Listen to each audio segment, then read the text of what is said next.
Bueno, baby, entonces la vuelta aquí es la siguiente.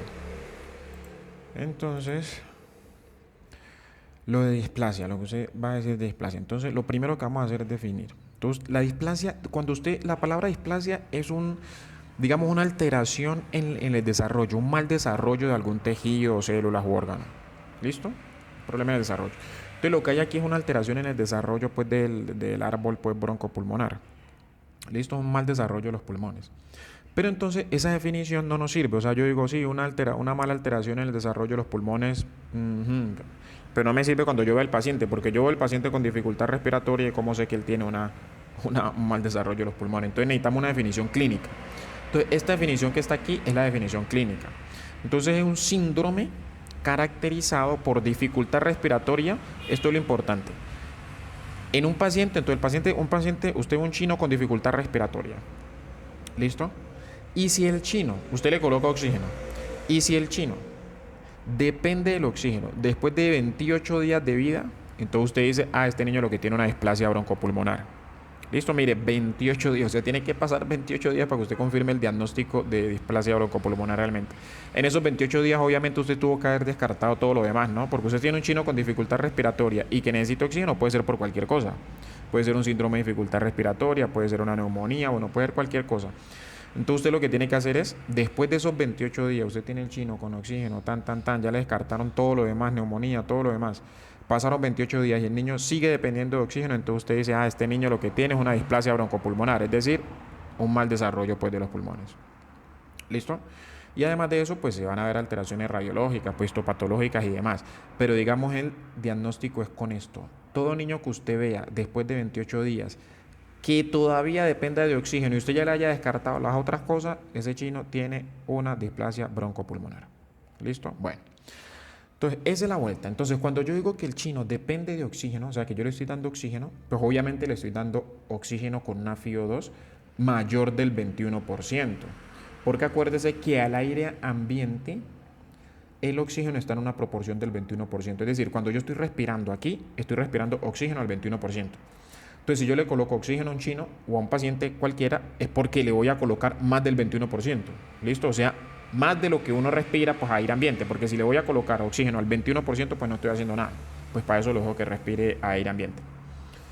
Listo, entonces eso es lo mismo. O sea, esto que estamos aquí es la misma definición. O sea, usted tiene un chino que está con oxígeno, con una FiO2 mayor del 21%, al menos por 28 días. Entonces usted aquí que dice, ya tengo mi displasia broncopulmonar.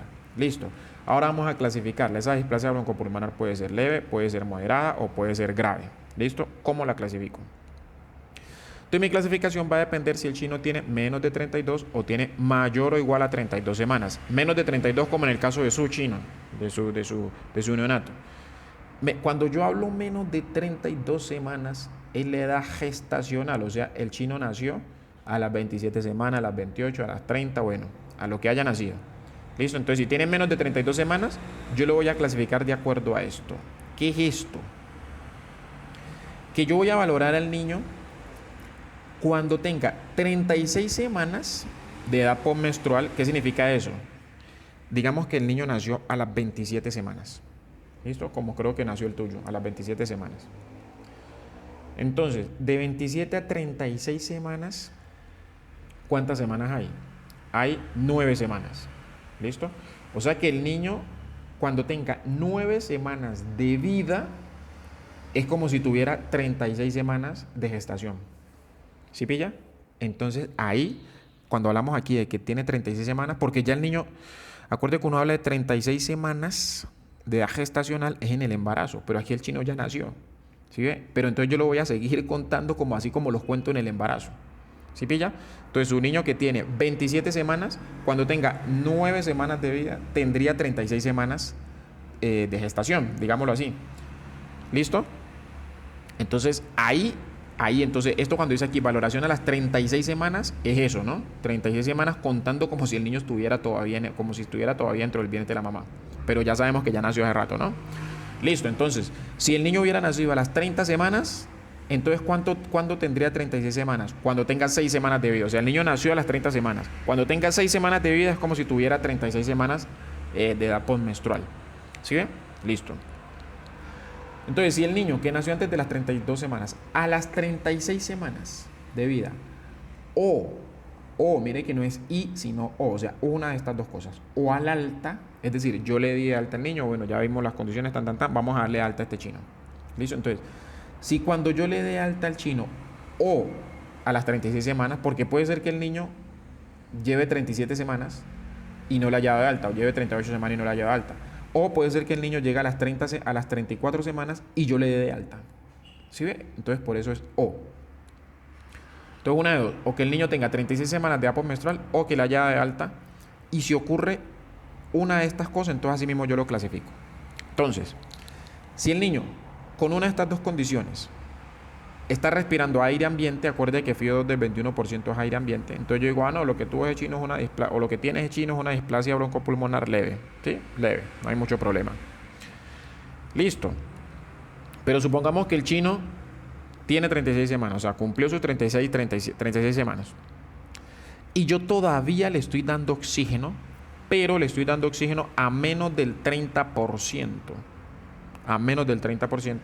Entonces yo digo, lo que tiene el chino es una displasia moderada. ¿Sí ve? Si está respirando aire ambiente, entonces displasia leve. Si lo tengo con oxígeno, pero menos del 30%, entonces displasia moderada.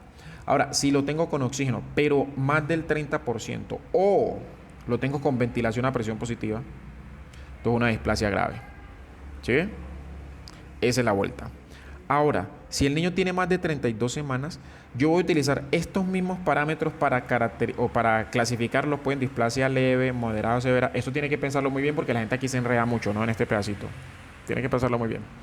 Yo lo voy a clasificar igual teniendo en cuenta esos tres parámetros, pero ya no lo voy a clasificar cuando cumpla las 36 semanas de edad postmenstrual, sino que lo voy a clasificar cuando el niño tenga 56 días de vida. Es decir, el niño nació y cumplió 56 días de vida, ahí yo lo clasifico. ¿Sí? ¿Cuándo utilizo los 56 días de vida? Cuando el niño tiene más de 32 semanas. ¿Cuándo utilizo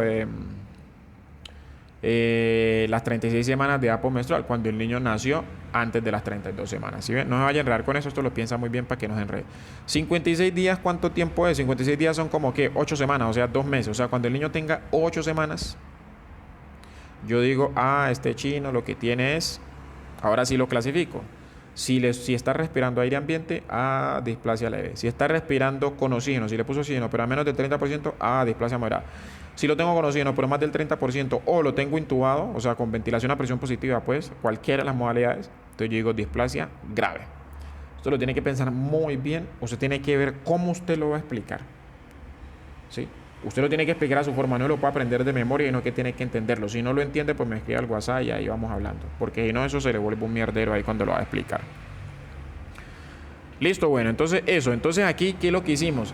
Definimos lo que era la displasia y la clasificamos en leve, moderado, severa. Ahora, ¿cuál es la fisiopatología de la displasia? O sea, ¿por qué se produce?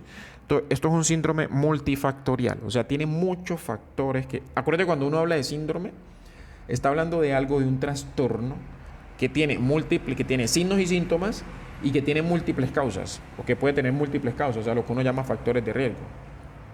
¿Sí ve? Entonces, acá arriba, esta diapositiva pues está en inglés obviamente, pero pues está muy fácil de entender. Entonces acá tenemos los factores de riesgo prenatal, los factores predisponentes y los factores de riesgo postnatal. ¿Sí ve? Entonces, ¿cuál es de todo esto qué es lo principal? O sea, el principal, bueno, digamos uno de los principales pues, factores de riesgo, la prematuridad. O sea, casi que esta enfermedad es una enfermedad de los niños prematuros. El 95% de los niños que tienen displasia broncopulmonar tienen menos de 34 semanas. El 95%.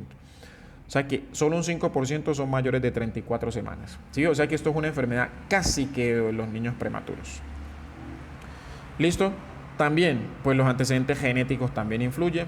La respuesta inflamatoria es importantísima porque todas esas células inflamatorias pues pueden causar un daño en el tejido pulmonar. Todas las células inflamatorias, por todas las sustancias que liberan, pueden causar un daño en el tejido pulmonar. Entonces, cualquier cosa que me produzca inflamación, digamos, pues, no necesariamente me va a causar, pero es un factor de riesgo para displasia broncopulmonar. ¿Listo? Aquí estamos hablando del niño antes de nacer. Entonces, por ejemplo, que el niño tenga que la mamá, pues, en el vientre, tenga una corioamnionitis, una infección en el amnios.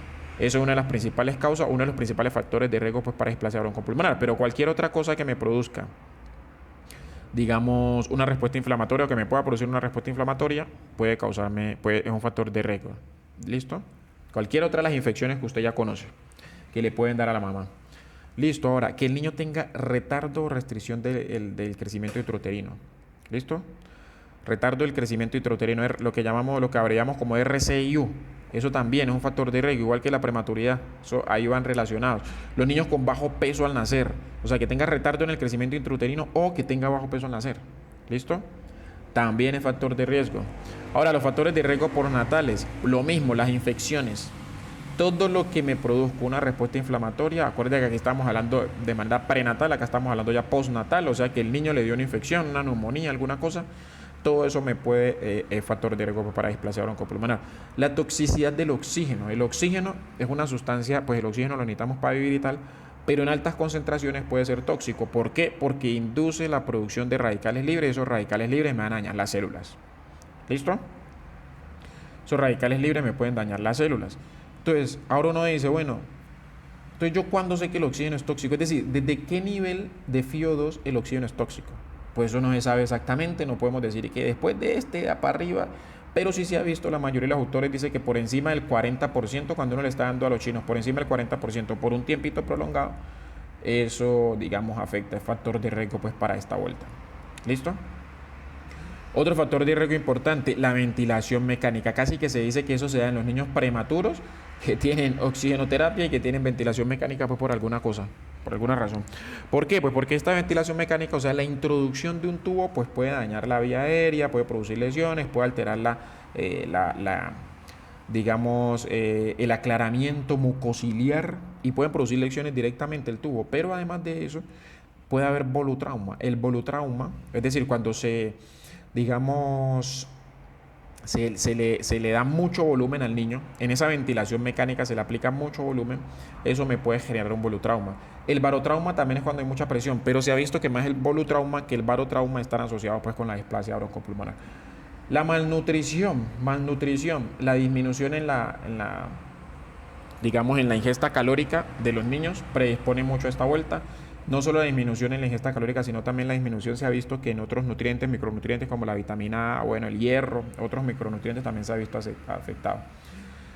Déficit hormonal, sobrecarga de fluidos, esto es sobrecarga de fluidos, o sea que le coloquen mucho líquido al niño, o la persistencia del ductus arterioso. Acuerde que el ductus arterioso es una comunicación que es importante para el chino, que comunica la aorta pues con la arteria pulmonar, que es importante para el chino cuando está en el vientre materno.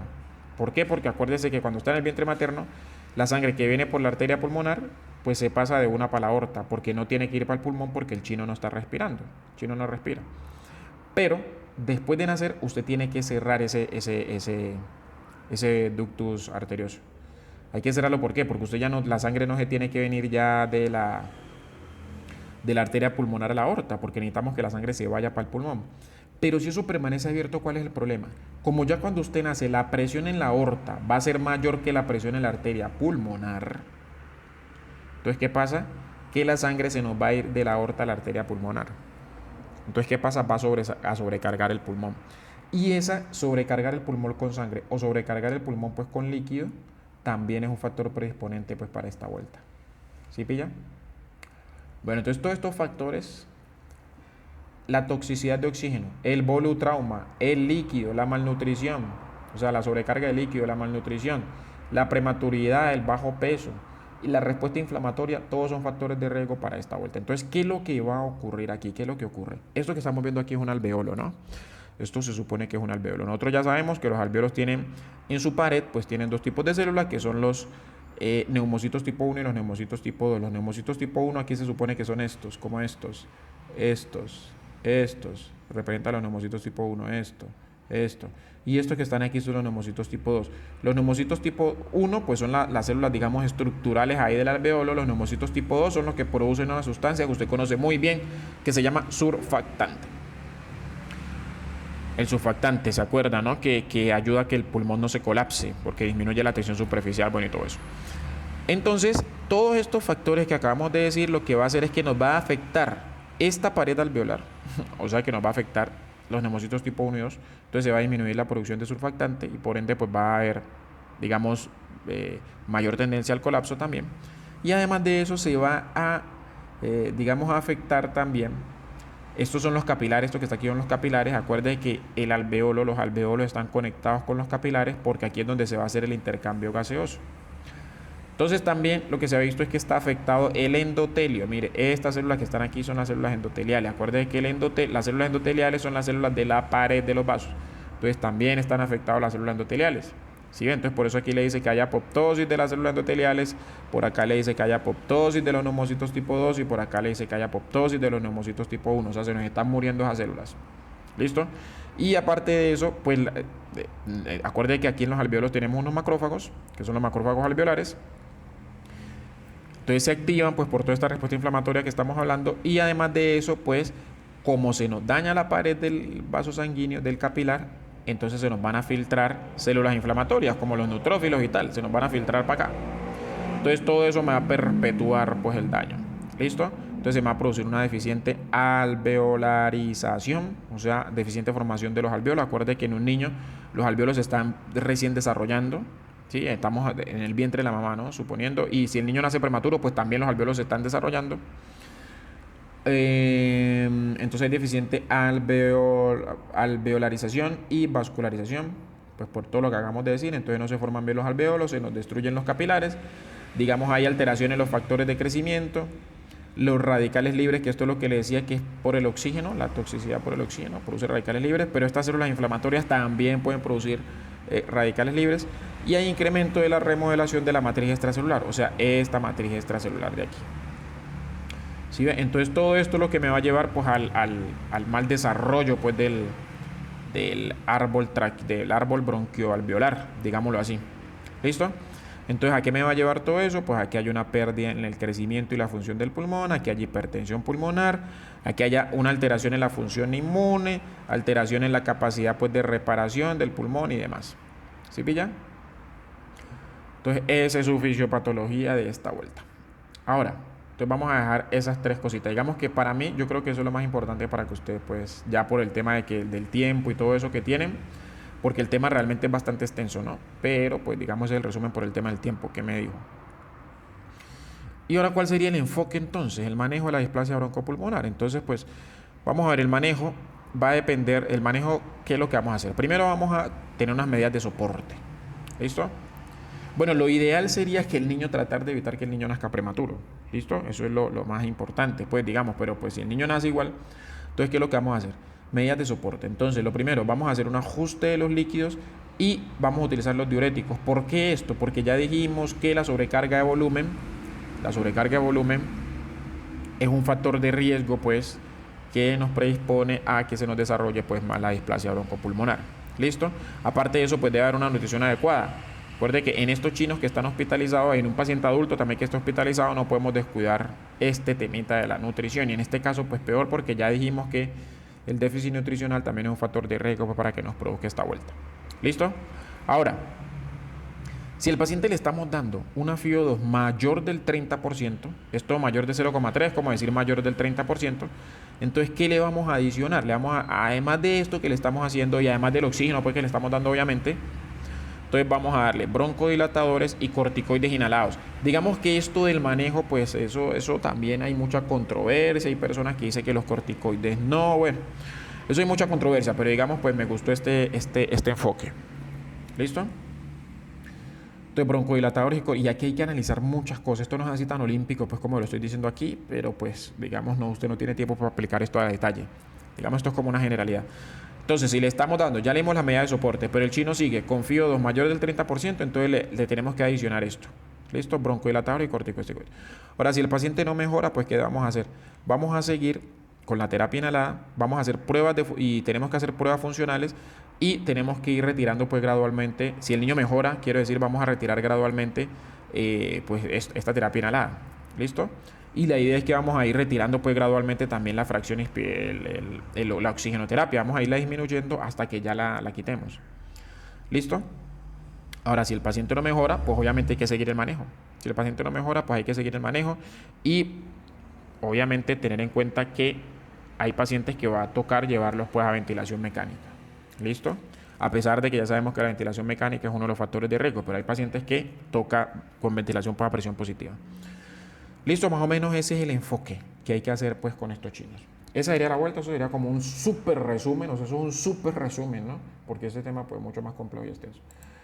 Ahora, el temita de la sepsis también, pues las 4 diapositivas que dijimos, pues por el tema del tiempo y tal. Entonces también lo que considero yo que es lo más importante, aunque toca pues aquí resumir muchísimo. Entonces lo primero es obviamente la definición, entonces vamos a definir lo que es una sepsis neonatal. Entonces, ¿qué es una sepsis neonatal? Acuérdate, cuando nosotros hablamos de sepsis, es un paciente que tiene... Bueno, aquí hay un poco de definiciones que uno debería tener en cuenta, pero digamos no vamos a tenerla en cuenta. Simplemente que usted entienda y tenga en la mente que es cuando los microorganismos, o un paciente que tiene una clínica en la cual, sumado a esa clínica que el paciente tiene, que vamos a ver más adelante, el paciente tiene invasión de esos microorganismos en el torrente sanguíneo. Es decir, cuando el paciente tiene bacterias en el torrente sanguíneo, nosotros hablamos de sepsis, pues cuando tiene síntomas, cuando tiene un cuadro clínico que vamos a ver ahora. ¿Listo? Eso es la sepsis. Entonces la sepsis es cuando una situación clínica que se produce porque hay una invasión de la sangre por unos microorganismos. ¿Cuáles son los microorganismos? Pues generalmente son bacterias, pero también se describen que pueden ser virus u hongos. ¿Listo? O sea, no solamente las bacterias, porque uno siempre piensa en sepsis, bacterias, pero también se describe que pueden ser virus o hongos. Pero usted lo que más va a ver generalmente son bacterias, o sea, usted va a ver sepsis por bacterias realmente. Lo otro es re raro y es en pacientes inmunosuprimidos. ¿Listo? Y obviamente, para yo decir que es sepsis neonatal, pues se debe manifestar en el neonato. Cuando hablamos de que un chino es neonato, pues antes de los 28 días de vida. Durante los primeros 28 días de vida, entonces hablamos de que el chino es neonato. Ahora, si el recién nacido es pretérmino, podemos también hablar de sepsis neonatal después de los 28 días de vida y antes del alta del hospital. Es decir, que el niño tenga 30 días y todavía esté hospitalizado. Y le dé pues una clínica y tenga bacteriemia, o sea, tenga bacterias en la sangre y tal. Entonces decimos, también podemos hablar de sepsis neonatal. A pesar de que haya pasado los 28 días, si es prematuro. ¿Listo? Y si todavía está hospitalizado. Pues si ya salió del hospital para la casa, pues ya bailas. Pero si está hospitalizado y tiene 30 días, podemos hablar todavía de sepsis neonatal. Si estamos hablando de un prematuro, si estamos hablando de un niño a término, no. ¿Listo? Entonces ahí sí cogemos a rajatabla estos 28 días. Listo. Ahora, otra definición: sepsis temprana y sepsis tardía. Entonces, ¿qué nosotros vamos a tener en cuenta para clasificar esto en temprano y tardía? Vamos a tener estas fechas de corte. ¿Listo? Eso también, igual que esto, hay diferencia entre los autores. ¿Listo? Yo le puse esta, pero digamos, pues usted tiene que tomar la que la docente, como la docente la tome, mejor dicho. Entonces, cuando hablamos nosotros de sepsis temprana, cuando se cumple una de estas dos condiciones, es decir, que el chino tenga menos de 72 horas, o sea, que yo empiece a sospecharla, o que tenga el chino pues el diagnóstico antes de las 72 horas, que empiecen los síntomas pues antes de las 72 horas, en un recién nacido pretérmino o en un recién nacido que esté en una UCI neonatal. ¿Listo? Es decir, que si el chino empieza con la vuelta a las 24 horas, a las 48 horas, yo digo, este chino tiene una sepsis temprana. Ahora, pero si el niño es a término, yo considero sepsis neonatal hasta los 7 días. ¿Listo? Hasta los 7 días. Ahora, hay autores que le pueden decir, no, sea pretérmino o a término, vamos a considerar las 72 horas. Entonces usted no va a discutir con eso. Usted no va a discutir con eso con la profe. ¿Listo? Hay autores que le pueden decir, no, si el niño sea pretérmino o a término, vamos a considerar los 7 días. No vamos a discutir con eso. ¿Listo? Entonces usted va a tomar la que diga la profe, pero por eso pues le dejé las dos vueltas aquí, para que sepa que existen estas dos cuestiones. Listo, ahora si es más de 72 horas en el pretérmino o en un recién nacido que está en una UCI neonatal, o más de 7 días en el atérmino, pues hablamos de sepsis tardía. ¿Listo? Esa es la vuelta. Esto también lo tiene que pensar para que no va a enredar. Ahora, ¿qué otras definiciones debemos tener en cuenta? Que nosotros vamos a hablar, si tenemos un chino que es asintomático, o sea, el chino no tiene síntomas, pero tiene factores de riesgo, entonces yo hablo de que es una sospecha de sepsis. ¿Listo? Ahorita vamos a ver qué es ojalá unos factores de riesgo. Ahora, si el niño está asintomático, pero no le he hecho un cultivo, o sea, solamente tiene los síntomas, pero no le he hecho cultivo, entonces yo digo que es una sepsis probable. Y si el chino está asintomático y le hago un cultivo y el cultivo me sale positivo, obviamente, pues entonces yo digo que es una sepsis confirmada. ¿Listo? Ahora, si el chino está sintomático y el cultivo, yo le hago el cultivo y sale negativo, pero está sintomático, todavía sigue siendo una sepsis probable, ¿no? Pero bueno, lo que me confirma el diagnóstico es el cultivo, el hemocultivo, pues, es lo que me confirma el diagnóstico. ¿Listo? Entonces yo hablo de sepsis confirmada cuando tengo un hemocultivo positivo. Entonces estas son las definiciones que debemos tener en cuenta. Ahora, ¿cuáles son los factores de riesgo? Pues todo lo que está aquí. Principalmente en su caso de su chino, pues la prematurez. La prematurez, ¿por qué? Pues primero porque si el niño nace pretérmino, usted sabe que en las últimas semanas de gestación la mamá le va a pasar al chino pues inmunoglobulina G. Inmunoglobulina G materna le va a pasar al chino. Pero eso ocurre cuando en las últimas semanas de gestación. Entonces si el niño nace pretérmino, pues no va a tener, no le van a pasar pues esta IgG. Y la otra cosa importante es que si el niño pues es prematuro, pues va a tener inmadurez de todos los mecanismos del sistema inmune, tanto de la inmunidad innata como la inmunidad adaptativa. Todos esos mecanismos van a estar deficientes, entonces el niño va a estar predispuesto pues a sufrir de sepsis neonatal. Ahora, además de eso, pues usted aquí tiene todos los demás factores que pues usted obviamente ya me dijo que no había tiempo, entonces no lo va a alcanzar a describir, entonces usted simplemente pues recalca este pedacito de aquí, pero dice que hay como 55.500 millones de factores de riesgo también. ¿Listo? Mire que acá hay otra cosa que se relaciona con el pretérmino, que es la piel fina, que es fácilmente erosionable y por ende pues fácilmente, esto es inmunidad innata, acuerde que la piel hace parte de la inmunidad innata también. ¿Listo? Bueno, y los otros factores de riesgo pues que están ahí. Ahora, ¿qué es esto? ¿Por qué nosotros clasificamos la sepsis en temprana y tardía? ¿Por qué es importante hacer esa diferenciación? Pues porque los microorganismos que participan en la sepsis temprana no son los mismos que participan en la sepsis tardía. Es decir, hay unos que sí, pero en general, digamos, a grosso modo no. ¿Por qué? Porque si yo tengo una sepsis temprana, yo voy a pensar principalmente en ¿qué? En estreptococo del grupo B, ¿listo? Y Escherichia coli. Esos son mis dos primeros. Otra cosa, esto es los bastante asociados, ¿listo? Entonces, estreptococo del grupo B y Escherichia coli. En cambio, si yo tengo una sepsis de origen tardío, pues entonces voy a pensar en estafilococo, ¿sí? Voy a pensar en estafilo. Sepsis temprana, pienso principalmente en estreptococo del grupo B, Escherichia coli. Sepsis tardía, pienso principalmente en estafilococo. Pero como vemos, pues hay otros microorganismos también. O sea, por lo menos el estreptococo del grupo B también puede causar sepsis tardía. Vemos también el Listeria monocitógenes, que es uno de los que hay que tener cuidadito con esta vuelta del Listeria. También hay que tenerlo presente. Y estos que dice negativo, pues son los que definitivamente no se presentan. Es decir, usted no va a pensar. Hay estudios que te dicen que esto, estas tres cruces que te colocan es cuando hay más del 50% de probabilidad de que sea este germen. Dos cruces cuando es entre 25 y 50% de probabilidad. Una cruz es cuando menos de 25% de probabilidad, ¿cierto? Pero eso, digamos, por si se acuerda, pues lo dice. Y esto, digamos, yo no voy a pensar en un paciente con sepsis temprana, no voy a pensar en que tiene un estafilococo. Sepsis temprana no voy a pensar en pseudomonas. Bueno, en fin, no voy a pensar en esto. Ahora, una cosa que hay a tener en cuenta, que las sepsis tempranas son gérmenes que se adquieren principalmente por vía vertical, es decir, de madre a hijo.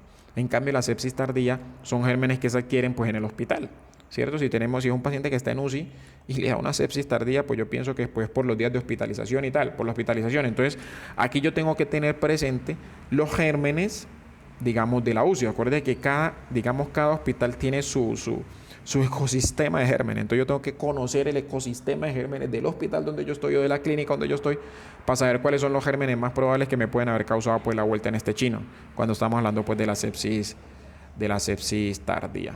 ¿Listo? Bueno, eso también usted lo dice pues rapidito, aquí no se va a detener mucho, solamente va a decir que pues la temprana piensa en esto y en la tardía pues va a pensar principalmente en esto. ¿Listo? Ahora, ¿cuáles son las manifestaciones clínicas? Pues las manifestaciones clínicas en un chino pues puede ser cualquier cosa prácticamente. O sea, cualquier cosa que te dicen, ve que el chino está como raro. Te pueden decir, la mamá te dice, ve que el chino está como raro, que ya no quiere como comer mucho, que no sé qué tal. Eso puede ser un síntoma de sepsis. ¿Sí? O sea, en un neonato cualquier cosa puede ser un síntoma de sepsis. Mire, hipertermia, fiebre. Usted sabe que la fiebre usted le puede producir por cualquier cosa, pero en un neonato yo tengo que tener en la cabeza, tengo que tener ahí en el radar que puede ser por sepsis. Y mire que estos tres son los más comunes. O sea, hipertermia, síntomas de dificultad respiratoria, distrés respiratorio y taquicardia. Estos son los tres más comunes. ¿Sí pilla? Ahora mire lo que tenemos acá, letárgico, un chino letárgico, que no quiera comer, o sea, con pura alimentación, apnea, bradicardia, pobre perfusión o hipotensión, vómito. Mira, hasta la ictericia, esto es ictericia, hasta la ictericia neonatal puede ser por sepsis. Imagínese, pues, o sea que casi que cualquier cosa. Mire que acá yo le coloco el niño letárgico y acá le coloco el niño irritable, que son dos cosas opuestas, ¿no? Letárgico e irritable. Pero cualquiera de las dos, a pesar de que son cosas opuestas, me pueden estar representando que el chino tiene pues una sepsis. ¿Sí ve? ¿Qué más? Bueno, la distensión abdominal, hasta incluso la diarrea. La diarrea, que es una cosa tan común, también puede ser un síntoma de sepsis. Pero digamos, de sepsis. Pero entonces estos tres son los que más se asocian. Esta tablita es como para que la gente vea que cualquier cosa en un neonato yo debo pensar en sepsis y que esto pues es lo que más se asocia. Entonces, vamos a hacer el enfoque de este muchacho. Entonces el enfoque, si usted tiene un paciente que tiene factores, o sea, que tiene sospecha de sepsis o sepsis probable, entonces mira, aquí nos colocan un factor de riesgo importantísimo que es la corioamnionitis o que sea la ruptura prematura de membranas mayor de 18 horas. Esto es un factor de riesgo muy importante. Entonces, ¿usted qué va a hacer? A ese chino le va a pedir pues sus exámenes. ¿Qué le va a pedir? Pues un hemocultivo, que es importante, el cuadro hemático a las 4 a 8 horas y la PCR.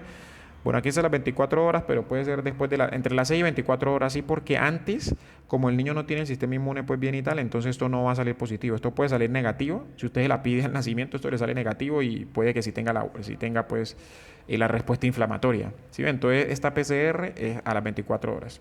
Ya después de las 24 horas y sale negativo es porque realmente está negativo.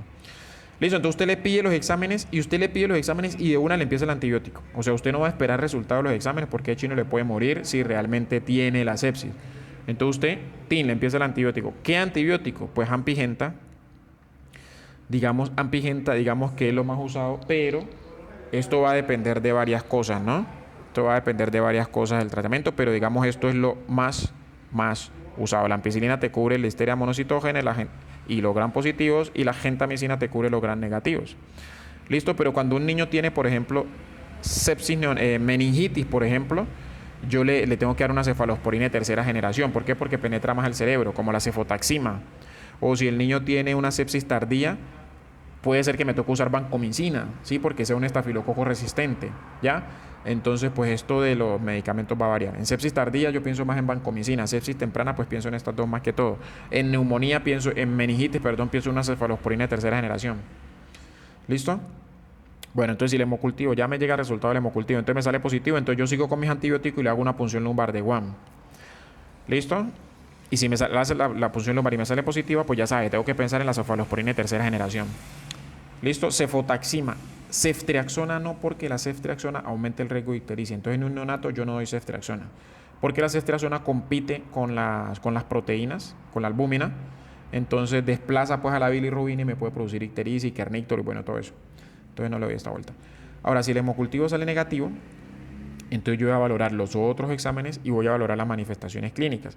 Entonces, si los otros exámenes me salen normales, pues paila, suspendo los antibióticos. Pero si los otros exámenes me salen anormales, así el hemocultivo esté negativo, si los otros exámenes me salen anormales y el paciente tiene la clínica pues y tal, ¿yo qué hago? Le sigo con los antibióticos, le sigo su tratamiento.